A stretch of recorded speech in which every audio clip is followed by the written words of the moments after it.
program is provided by an independent producer solely responsible for its content. The opinions expressed do not necessarily represent the views of this station, its staff, board of directors, or underwriters.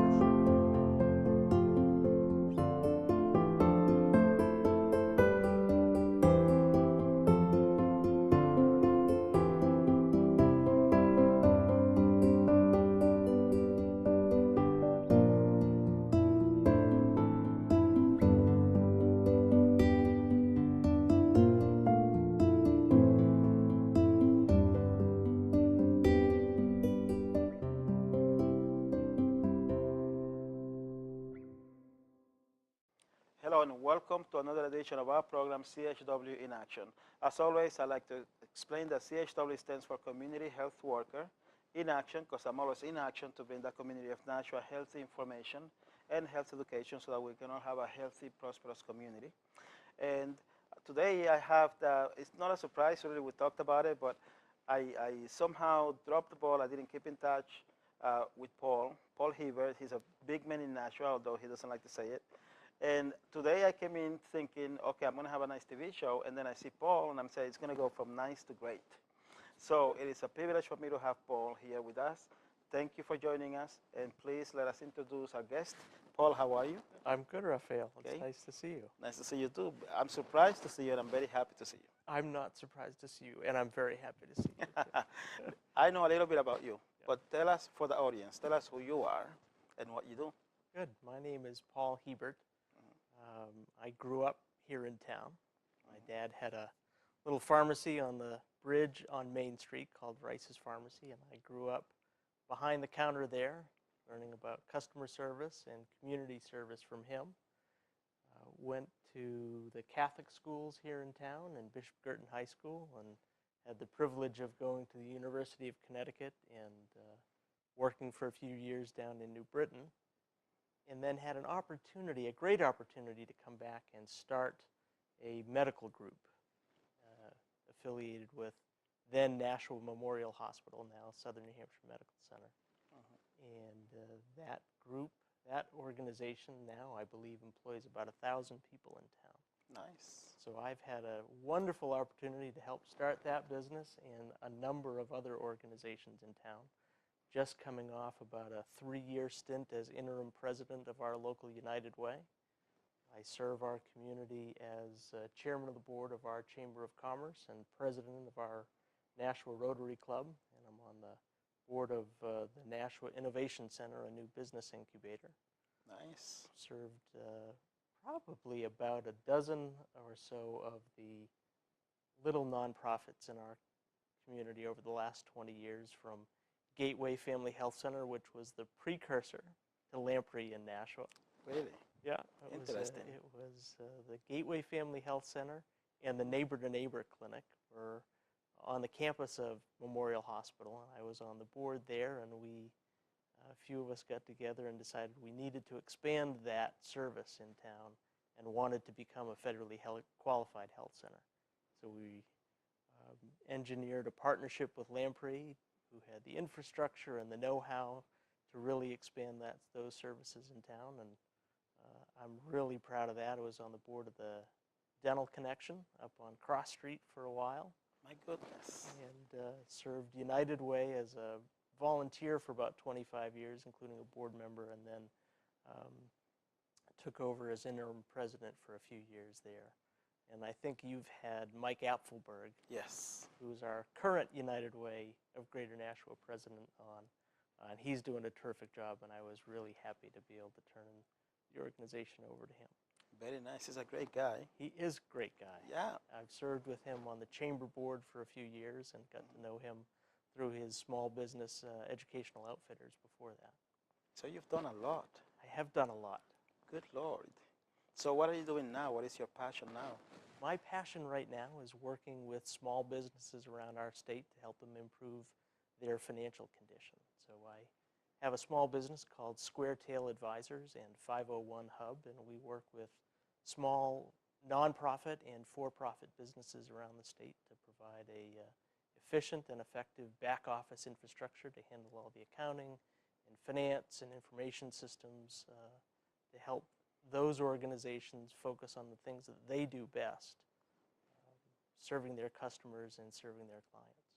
Very nice. Very nice. See, I met you at the LGN retreat. Yes. So Leadership Greater Nashua. yes. I had a guest that corrected me on that because I like to use, abbreviations and stuff Yeah, like that. yeah. Leadership Greater Nashua. Awesome organization. You Yes. spoke very eloquently about Nashua, what it has been, what it is, and what you want it to be. And I want to know how I can help to get it to where you want it to be. Well, part of that, Raphael, is being part of Leadership Greater Nashua. That was a program started by a mentor of mine, Ron Kraus. 20 years ago now. I was privileged to be in the first class of Leadership Greater Nashua. Nice. Back in 1995. We're just celebrating our 20th year. And it's a program that is organized around identifying emerging leaders in our community, equipping them with the knowledge and the connections that they need to go out and make Greater Nashua a more wonderful place than it is today. So I thank you for your service and your volunteerism and your dedication as you're going through the LGN program this year. It's a program that our chamber is incredibly proud of. I'm personally very proud of. And I'm thrilled to see, I was thrilled to have the opportunity to address this year's opening retreat with you and your classmates this year. So I'm thrilled that you're part of that program. I'm very happy to be part of the program. I mean, as I was telling you, I call her my informal mentor because she's so humble that she doesn't like titles. But her name is Paula Smith, and she told me, Rafael, you should be at the LGN class, the Leadership Greater Nashua class this year because you want to do so much for the community. Yep. And you want Lamprey to be such a center of the healthcare situation in the community of Nashua. So you should be there. So I got involved, and then I had Liz Fitzgerald from the United Way, and Galina Sachs, and Jen McCormack from. Right. So I had all these nice ladies, all this support to get into the program. So I got into it thinking, okay, I want to learn how I can be a better leader. Right. But then when you talked about the situation in Nashua, where Nashua used to be, it reminded me of something, because most people don't know this, and the first time I'm going to mention it on this show, is that I used to live in Nashua back from 2002 until 2006. Okay. And I was engaged to a lovely woman, and I have a home in Nashua, and I accomplished the American dream. I achieved it, per se. Yeah. And then I went crazy, and it went away. But I always thought of, after that happened, I went to Manchester. But I always remember Nashua as that one place where I achieved the American dream, where I was the happiest. And I'm happy to be back working in Nashua, and eventually I want to buy another home in Nashua. But I remember a Nashua that was sort of like a one community. Yeah. And now I see different kinds of communities. Yeah. So can you please tell us a little bit about the OGN, One Greater Nashua, right, and what your vision is for it to bring Nashua back together? So it's interesting to me that you saw such a difference between the early 2000s and now. Mm-hmm. I see that same difference having grown up here for the last 45 years. And the community is different now than it was when I was a teenager and a young adult. And it's different in a lot of, I think, very positive ways. Mm-hmm. It is much more culturally diverse. Mm-hmm. And Nashua has always been culturally diverse. Immigrants and people from away have made this city successful. It was the French Canadians who came to work in the mills, and the Irish and the Polish and the Germans. It was the folks from Southeast Asia in the early 1980s when we had the big expansion around Sanders Associates that became part of Lockheed Martin and is now BAE Systems. So our economic success as a community has really always hinged on talent that we've brought in from outside the community, sometimes from other parts of the country, sometimes from other countries. But this latest influx in change in our community over the last probably 10 or 15 years I think feels different to a lot of people. When I started as interim president of our United Way in 2012, I had the good fortune of helping to organize a community conversation. And we had our elected representatives, both state and local. We had our business leaders. We had Mark Conrad from the school district. We had the mayor. We had the presidents of Riviera College and Nashua Community College. We had business leaders from the chamber, volunteer leaders from social service agencies and the New Hampshire Charitable Foundation. And we came together on United Way's Day of Caring in 2012 to have a conversation about what we all as community leaders saw in Nashua. What were our hopes for the future, and what were the trends that we all wanted each other to be aware of, and so forth. And we came into that day with no agenda other than to listen to one another and to find out what was on everybody's mind. And after about 4 hours of some small group discussion, we came back together, and 4 small groups reported out and told the other 3 groups what they had found. And it was striking to me that all 4 of those groups had come to the same conclusion and used almost the same language.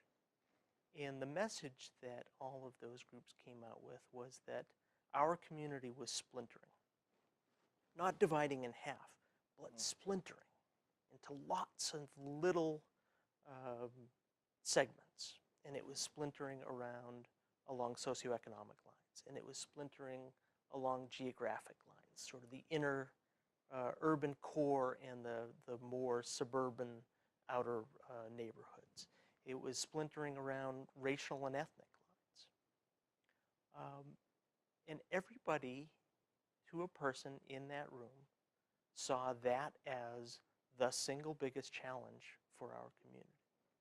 And nobody knew what to do about it. That's sort of an amazing conclusion for the leadership of our community to have come to, that the community is splintering and none of us know how to knit it back together. But we all left, I think, with a commitment to try to figure that out. So about a year and a half later, the Endowment for Health and the New Hampshire Charitable Foundation saw similar trends in other communities around the state. They decided that they wanted to have 4 communities in New Hampshire work on, they called it immigrant integration. They said, you can self-define as an immigrant. You could have been here a week and consider yourself fully assimilated and not an immigrant, or you could be 3rd generation American and still consider yourself an immigrant. So they said, we're not so hung up on how you define an immigrant, but we are concerned about the trend that we felt very palpably in Nashua, and that communities like Concord and Manchester and Laconia felt. I think in those other communities, largely because of refugee resettlement issues and the stresses that those resettlements brought to those communities.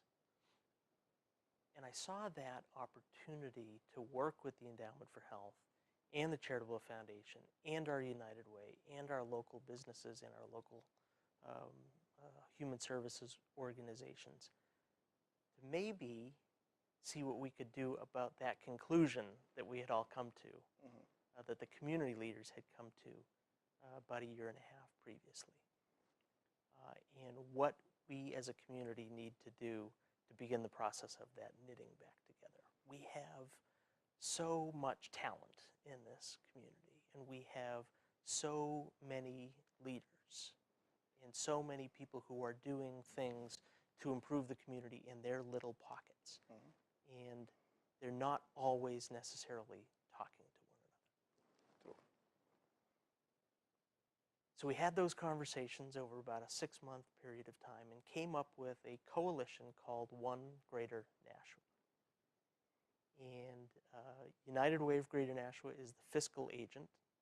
So that's simply a place for some outside money and technical assistance from the New Hampshire Charitable Foundation and from local businesses and from the Endowment for Health to funnel some money in to help us as a community figure out how do we take advantage of the leadership, the various leadership structures that exist in the community, and how do we make them work together more cohesively? How do we make sure that the long-standing centers of power, if you will, the chambers of commerce, the Rotary clubs, the big social service agencies, the aldermanic chambers, how do we make sure that the voices in those rooms are representative of what our community looks like? And I've talked to you a little bit about the number of organizations that I've served my community. And I've served my community with pride and with hard work and with an awful lot of people who look like me. Middle-aged, white, gray-haired folks. No. Yes. And the folks who look like me and have served our community have done it and continue to do it with the best of intentions and the best of efforts. But it's important to me for our community to grow and to knit itself back together that we're not the only voices. We're not the only important voices in the community. So how do we get folks from the Latino community and folks from the Southeast Asian community and folks from the Eastern Europe community to become part of the conversations that we're having about the future of Nashua? And that, to me, is what One Greater Nashua is about. It is the single most important piece of work that I have been involved with in 25 years of serving our community. Wow. I'm incredibly proud of it. And I have been involved in some things that I am really proud of, helping to bring a federally qualified health center to town, helping to make sure that people in our community have an ability to get good dental care, because dental care is so important. Very. Right? It's not just, it doesn't just allow you to go to work pain-free, but it has all kinds of cardiovascular implications. It has implications on whether you're able to attend school and whether your kids are able to attend school and whether you can go to work and provide for your family.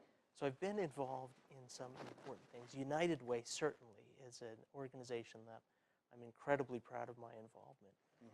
But this One Greater Nashua Coalition is the most energizing thing that I've been involved with, and absolutely the most important coalition and group of people that I've been involved with in 45 years of living in this community and 25 years as an adult of working to try to make our community a better place. And I see so much potential there. I'm glad you feel that way, because every time I go to a meeting, I come out energized with 1,000 ideas. Yeah. And then I go to Lamprey and I say, we should do this, we should do that. And my supervisor is like, okay, hold up, we need to come up with a plan, so on and so forth. Yeah. Like every time I go, there's so much interesting stuff. A lot of good things going on in this community and coming out of the One Greater Nashua. And I think for me, the thing that sets One Greater Nashua apart from a lot of the social service things that I've done in our community is that it's a partnership with the business community. Right? So this is not another program of a bunch of terrific social service agencies helping the people that they're already helping. This is the business community saying, we've got to be part of this, and we've got to make economic advancement and economic opportunity and economic growth part of this program and take advantage of the rich cultural diversity and the rich economic diversity that we have. Because without economic advancement, this will become just another 3-year grant program where we've helped a lot of people, to be sure, but we haven't created something with staying power. And we need to create something with staying power. And that's why I'm so proud that the Chamber of Commerce is helping to lead this One Greater Nashua Coalition. Nice. Very nice. And Tracy Hatch, our new president, has done a terrific job.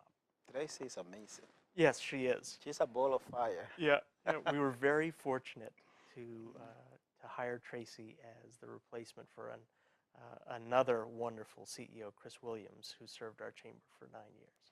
You know, Chris and I went to a firefighters event together before. I saw that. Yeah. He's a very nice guy. Chris is great. Yeah. And I'm really excited for what he'll be doing next. You talked also about grooming the new generation of Nashua. And I noticed on Facebook you post a lot of things that you do with your son. Yeah. He's a bit of a salesman. He is a terrific salesman. See, which is very cool, very cool.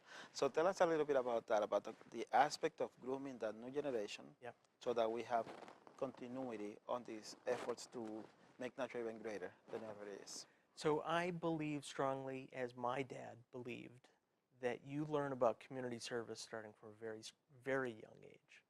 So my son now is 7.5, and he loves anything to do with United Way or the Rotary Club. So he has begun to learn that taking care of this community that provides us with a living, and provides us with a house, and provides us with schooling is very important. So he doesn't, he's doing what he can. And what he can do is go to Rotary Common with me in May and rake and weed and make the place beautiful. He can come to the Christmas tree lot with Rotary and help me sell Christmas trees to raise money for all of the terrific work that our Rotary Club does here in the community and around the world. He hasn't missed a United Way Day of Caring in about 4 years. Wow.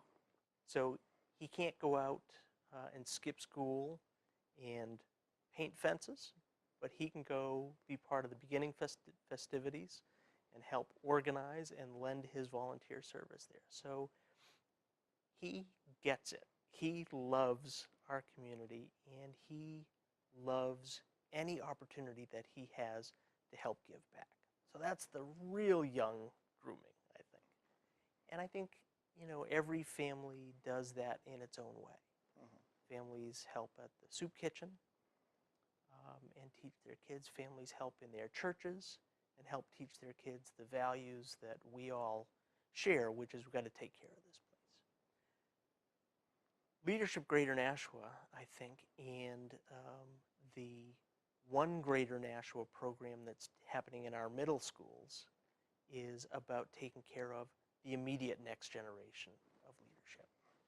So I was surprised 20 years ago, having grown up in Nashua, how much I learned about our community through Leadership Greater Nashua. And that's why I think it's such a tremendous program, because it teaches the young folks in leadership positions the things that they need to know about the community to be more effective leaders. Everybody who's in the Leadership Greater Nashua class and has been for the last 20 years is already a leader. They're a leader in their own community, they're a leader in their organization, they're a leader in business and civic organizations. But they come together and learn about our community and learn about each other and develop an incredible network that will really continue to serve our community very well going forward. In the last couple of years, we have started to work with the Leadership Greater Nashua class to focus more on the issues of cultural and ethnic diversity, because they're incredibly important. Right. And for the leadership of our community to lead effectively and to make this a truly better, stronger, more economically vibrant place, we have to recognize the cultural diversity, recognize the strength that that brings, and figure out how to exploit that in a good way for the betterment of our town. I agree 100%. I know you do. So we're coming close to the end of the program, Okay. and I always want to know. And I haven't let you talk at all, Rafael. I'm listening. Okay, good. I see. I like to listen. I like to learn. Yeah. That's why I try to invite people to the show that I can learn from. Okay. Yeah. See, now regarding one grade natural, I've had you, Mike, Yep. Liz, Yep. Jared. Good. I want everybody from one grade natural to come into that TV show, so that the community can see all that stuff that's going on. Because this TV show is based on Lamprey Healthcare, because we want everybody natural to be healthy. Right. But I believe, we all believe, that health is not just physical or just clinical, it's also mental. It's overall wellness, a holistic approach per se. So when I see someone that I can learn from, I listen. So you tell us, what would be the message that you would like to send to the community of natural? I'm going to answer that by turning the tables on you Okay. and practicing what we all need to do, and that's listen.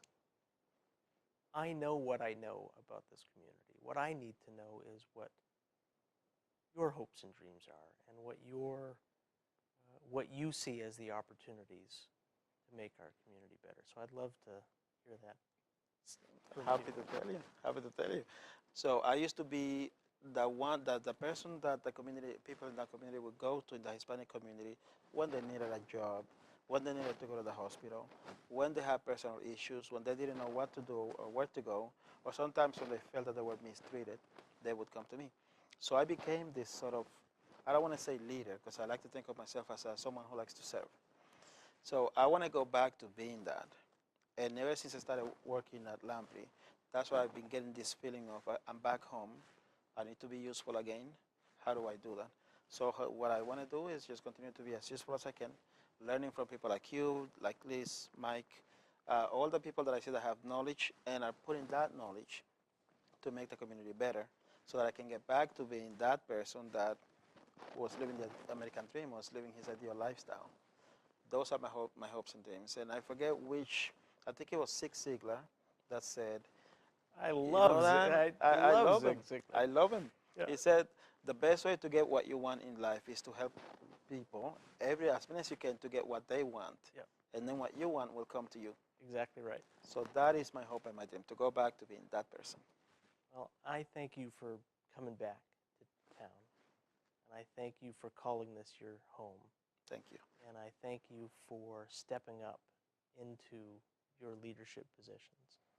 And I hope that you and other folks in LGN and other folks in leadership positions around the community recognize your importance and recognize what you have to offer and not hold back.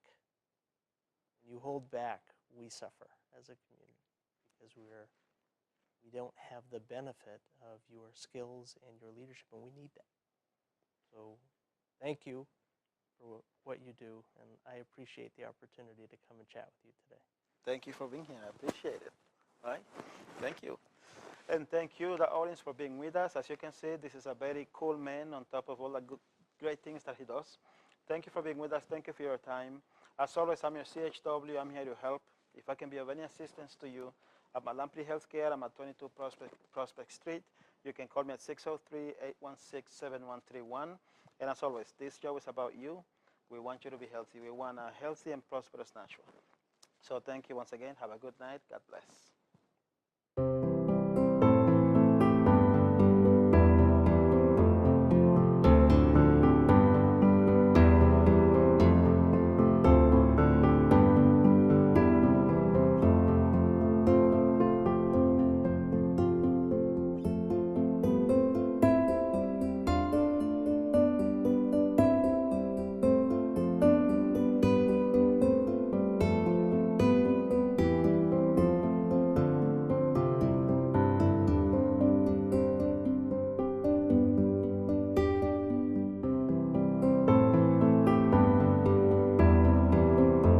The following program was provided by an independent producer solely responsible for its content.